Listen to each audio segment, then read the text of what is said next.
हाँ जी, तो बच्चों ये रही आपकी लास्ट लर्निंग असेसमेंट 2.33 जिसकी मैंने डायग्राम प्लस उसकी जो हमारे पास कैलकुलेशंस है वो यहाँ पे मेंशन कर दी हैं। सबसे पहले वो कहता है कि जो power supplied by 3 ampere current source है वो हमारे पास 12 वाट दी गई है। Power supplied by 10 volt source आपने मुझे निकाल के देनी है और ये वी एस की वैल्यू भी कैलकुलेट करके देनी है। तो देखो बच्चों, जहाँ पे सप्लाइड का वर्ड इस्तेमाल हो जाए उससे पहले ही आपको अंदाज़ा हो जाना चाहिए कि वो सप्लाई कर रहा है, मतलब कि वो एक सोर्स है जो मतलब कि किसी से कोई चीज़ ले नहीं रहा, दे रहा है, ठीक है, मतलब कि वो मतलब कि उसको आगे सप्लाई कर रहा है।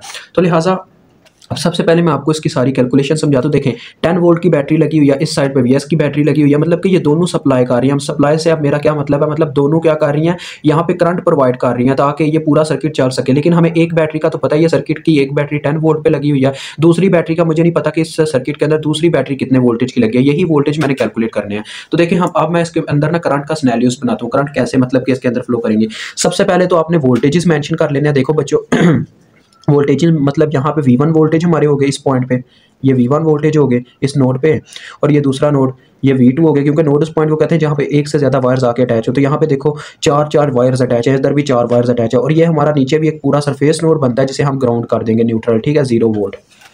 तो लिहाजा देखें बच्चों, कोई इतना मुश्किल काम नहीं, इंशाल्लाह आपको समझ आ जाएगी। सबसे पहले हम क्या करते हैं जी, सबसे पहले हम ये देखें, आपको करंट मेंशन करके दिखाते हैं। 10 वोल्ट सोर्स में से भी कोई ना कोई करंट निकलती होगी, ठीक है, इतना तो आपको पता ही होगा। इसमें से भी कोई करंट फ्लो करके आगे जाती होगी ना, तब भी तो ये बैटरी आगे सप्लाई कर रहा है। तो इसमें से फॉर एग्जाम्पल जो हमारी करंट जा रही है उसका नाम आप आई रख लो, ठीक है। ये आई करंट आगे जाती है, ठीक है, आगे यहाँ से करंट ये कई हिस्सों में जाके डिवाइड होती है। देखो कह लो कि ये करंट जा रही है, चलो इसको भी यहीं पे छोड़ दो, यहीं पे स्टॉप कर दो। ये करंट इसमें से बस निकल रहा है, आगे मैंने कुछ मेंशन नहीं अभी किया। यहाँ से भी वीएस में से भी समझ लो एक करंट निकलती है जिसका नाम आप आई एस रख लो, क्योंकि वीएस की नाम की बैटरी है, आई एस करंट का नाम ठीक रहेगा। जो मर्जी नाम रख सकते हैं, वैसे मैंने आई एस कह दिया, ठीक है। जब ये इस नोड पे आएगी तो ये कई हिस्सों में आके आगे डिवाइड होती है। देखिए कुछ करंट इधर जाता है, कुछ इस वायर में जाएगा, इस वायर में जो करंट जाएगा उसका नाम आप कुछ भी रख सकते हो। मैं इस वायर के अंदर जो करंट फ्लो कर रहा है उसका नाम रख देता हूँ I1 रखा है मैंने, नहीं I1 रख देता हूँ, ठीक है। और इस वायर में जो करंट जाता है इसमें से निकल के उसका नाम आप I2 रख लो, और इस वायर में जो करंट फ्लो कर रहा है उसका ऑलरेडी एक नेम है, 3 एम्पेयर की करंट है वो, ठीक है जी बच्चों, ये भी हो गया। आगे यहाँ पे आई जब यहाँ पे पहुँचता है तो देखो आई करंट के यहाँ पे पहुँचने से और I1 के पहुँचने से और 3 एम्पेयर के पहुँचने से, इन तीनों करंट के मिलकर एक नीचे की तरफ करंट आती है 5 ओम की तरफ, जिसका नाम आप रख दो I3, ठीक है। तो ये पूरा शेडिड हो गया, पूरा इलाका मतलब हमने देख लिया, समझ लिया क्या चक्कर है, ठीक है। तो सबसे पहले नंबर पे देखो बच्चों, हम पता क्या करेंगे, एक सप्लाइड सोर्स के ना हमेशा आपके पास जो मतलब के साइन होते हैं ना उसके वोल्टेज, उसके क्रॉस अगर आप वोल्टेज निकालो, आप इसके क्रॉस में इसके वोल्टेज निकालता हूँ वी, इसको V3 का नाम देते हैं, क्योंकि V1 का नाम मैंने दिया, V2 का नाम दिया, इसके क्रॉस जो वोल्टेज है उनको मैंने V3 का नाम दे दिया, ठीक है बच्चों। अगर मैं इसके वोल्टेज निकालना चाहूँ ना तो उसका हमेशा पहले माइनस का साइन आएगा, ये चीज़ याद रखना, ठीक है, माइनस फिर प्लस, एक सप्लाई करने वाले सोर्स के, ठीक है। अगर आप बात करते हो सिंपल सोर्स की, यानी जैसे एक रजिस्टर है, तो एक रजिस्टर के हमेशा वहाँ पे पहले प्लस का साइन आता है फिर माइनस का साइन आता है, तो इसके वोल्टेज का नाम होगा V4 ओम, ठीक है। इसी तरह से इस V4 ओम का भी यही चक्कर होगा, पहले हम प्लस का साइन लिखेंगे फिर माइनस का साइन, तो यहाँ पे प्लस का साइन आ गया, ये माइनस का साइन, और इसका नाम आप रख लो यार V4 ओम, तो फिर आगे रख चुके हैं तो V4 ओम प्राइम रख दो, ठीक है। ये भी वोल्टेज हो गए, बस ठीक हो गया, सारा तकरीबन शेडेड है। एक ही चीज़ रह गई, ये 3 ओम वाला, इसके भी आप नाम रख लो प्लस माइनस V3 ओम। अभी आपको पता चलेगा मैं इनके नाम क्यों रख रहा हूँ। सबसे पहले बच्चों जरा गौर कीजिएगा, इस 3 एम्पेयर करंट की मदद से हम दो वोल्टेज फाइंड आउट कर लेंगे, V3 और V4, ठीक है, ये दोनों हमें फाइंड आउट हो जाएंगे। तो देखें जरा, मैं इन दोनों को फाइंड आउट करता हूँ, फिर इसकी मदद से V4 ओम प्राइम मुझे फाइंड आउट हो जाएंगे। जरा देखें, ये जो 3 एम्पेयर का करंट है, 3 एम्पेयर का करंट, इसकी मुझे पावर का पता है कितनी है, 12 वोल्ट। तो देखो अगर मैं पावर का फार्मूला यहाँ पे अप्लाई करूँ तो पावर का क्या फार्मूला होगा, वोल्टेज इंटू करंट, यही होगा ना।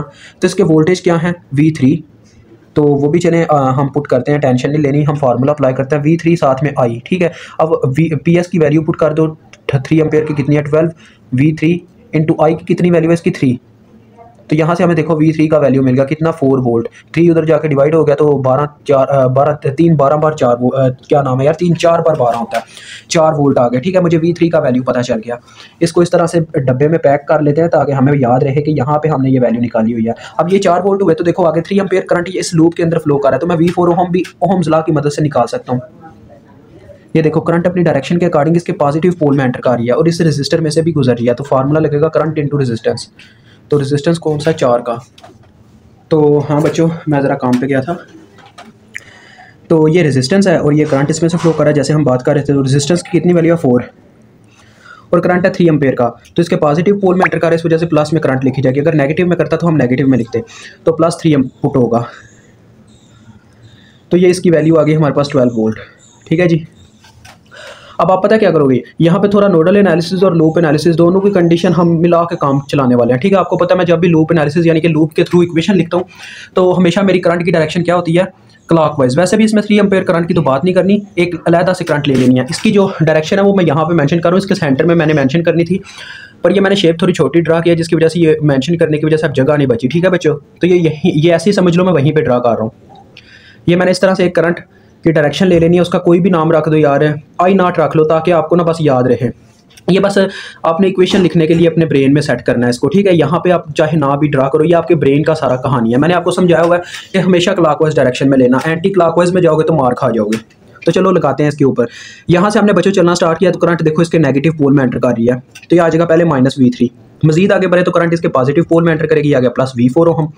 मजीद आगे बढ़े तो करंट इस तरह से नीचे की तरफ आई और इसके नेगेटिव पोल में एंटर हुई, -V4 ohm prime is equal to 0, क्योंकि देखो ये वापस उसी पॉइंट पे आ गए जहाँ से हमने चलना स्टार्ट किया। तो यहाँ पे होगा क्या, इसकी मदद से हम V4 ओहम प्राइम के वोल्टेज निकाल लेंगे। तो ये देखो दूसरी जानब जाके प्लस हो गए, तो फार्मूला बन गया V4 ohm prime is equal to -V3 + V4 ohm. तो V4 ओहम की क्या वैल्यू है 12, -V3 की क्या वैल्यू आई थी 4, तो ये आपके पास 8 वोल्ट आ गए। अब आप इजीली चाहो तो I1 का वैल्यू कैलकुलेट कर सकते हो। तो ये देखो मैं आपके सामने यहाँ पे I1 की वैल्यू कैलकुलेट कर रहा हूँ। I1 इज इक्वल टू, ये देखो ये I1 है, तो ये जब इस रजिस्टर में से गुजरती है ये 4 ओहम के रजिस्टर में, तब V4 ओहम प्राइम पैदा मतलब जनरेट होते हैं। तो लिहाजा इस पे फार्मूला डायरेक्ट ओहम्स लॉ का लग सकता है, voltage over resistance is equal to current. तो वोल्टेज ओवर रेजिस्टेंस यानी कि V4 ohm prime over 4 ohm, resistance 4 ohm है ना, इज इक्वल टू, अब वैल्यूज पुट करो तो वैल्यूज क्या है 8 ओवर 4, 2 एम्पेयर आपके पास आ गई I1 की वैल्यू। ठीक है बच्चों, I1 भी हमें मिल गई। और मज़ीद अब हम क्या कर सकते हैं जी, जो नेक्स्ट स्टेप हमारा अब यही हो सकता है। ज़रा गौर से देखिए, मैंने आपको ये चीज़ समझाई हुई है कि समझाई कि हुई है यार, पैरेलल में वैसे ही आपको पता है वोल्टेज सेम होते हैं पैरेलल में।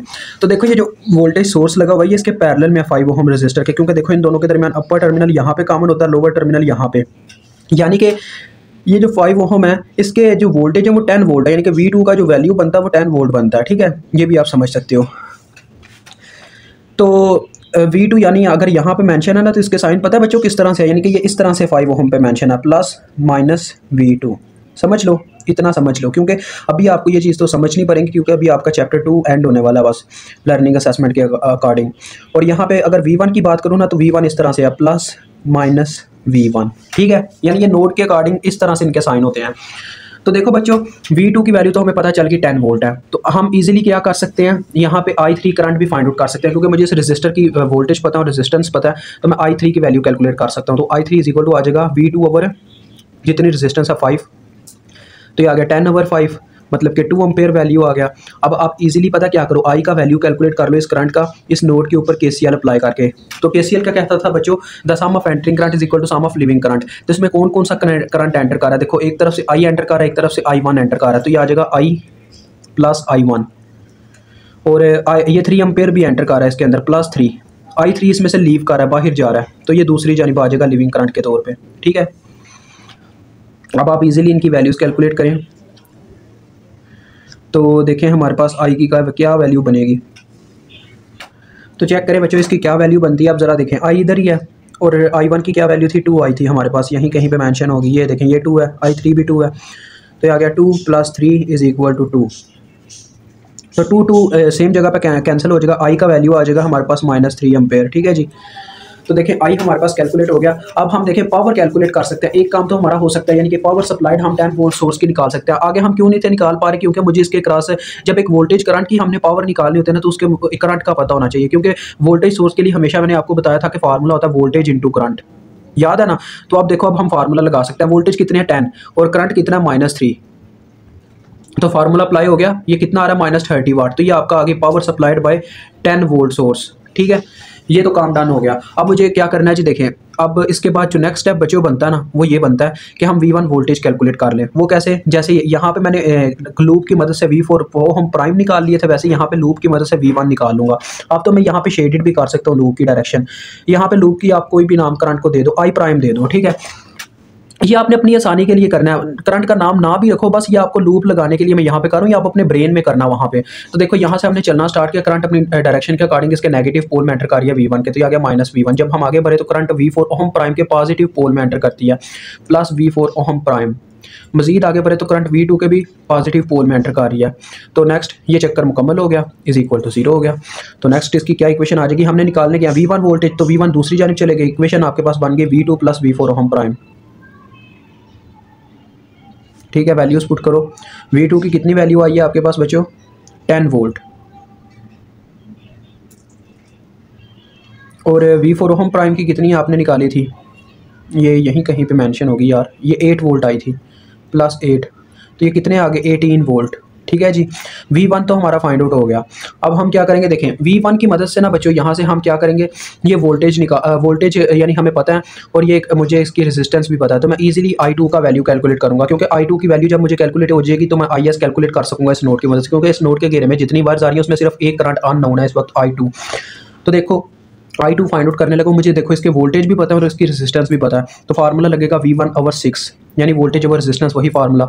V1 का वैल्यू 18 है ओवर 6, तो ये आ गया आपके पास 3 एम्पेयर। अब आप लगा दो इसके ऊपर KCL इस नोड के ऊपर, तो देखो कौन कौन सी करंट एंटर कर रही है, सिर्फ एक एंटरिंग करंट है, उसका नाम है अपना IS, बाकी सारी लिविंग है, तो लिविंग इस साइड पर आ जाएगी। क्या हो जाएगा, I1 + I2, देखो ये I1 जा रही है बाहर, ये I2 बाहर जा रही है, और उधर से 3 एम्पेयर बाहर जा रही है, तो ये फार्मूला आ गया। I1 की कितनी वैल्यू है, किधर गई है यार I1 अपनी, ये ढूंढने में थोड़ा यहाँ पे तमाशा लगता रहता है, 2 एम्पेयर। ठीक है, और I2 अभी निकाली जो कि 3 एम्पेयर, +3, 2 + 3 + 3 8 एम्पेयर आपके पास आ गई अपनी IS। ठीक है बच्चों, अब आप इजीली क्या कर सकते हो, देखो यहाँ पे भी आप लूप की मदद से इक्वेशन लिख लो और VS को कैलकुलेट कर लो। ये देखो मैंने एक लूप की इक्वेशन रख ली, I1 प्राइम कह लो अब इसे, तो यहाँ पे KVL अप्लाई करते हैं। देखिए करंट अपनी डायरेक्शन के अकॉर्डिंग इसके नेगेटिव पोल में एंटर करा है, -VS आ गया। जब अब हम आगे बढ़े तो करंट 3 ओहम वाले रेजिस्टर में से गुजरा, तो यहाँ पे क्या आ जाएगा, देखो वोल्टेज अगर हमें नहीं पता हो तो हम ओहम्स लॉ लगा देते हैं, करंट इनटू रेजिस्टेंस। तो इसके अंदर कौन सी करंट बच्चों फ्लो कर रही है, IS फ्लो कर रही है, तो इसका फार्मूला बन जाएगा 3IS। ठीक है, जब हम आगे बढ़ते हैं तो करंट V1 के पॉजिटिव पोल में एंटर करते हैं, तो ये आ जाएगा +V1 = 0। अब आप इजीली क्या कैलकुलेट कर सकते हो, अपने VS वोल्टेज। देखो VS वोल्टेज दूसरी जानब जाके प्लस हो गए, और यहाँ पे फार्मूला बन गया V1 + 3IS। वैल्यूज पुट कर देते हैं।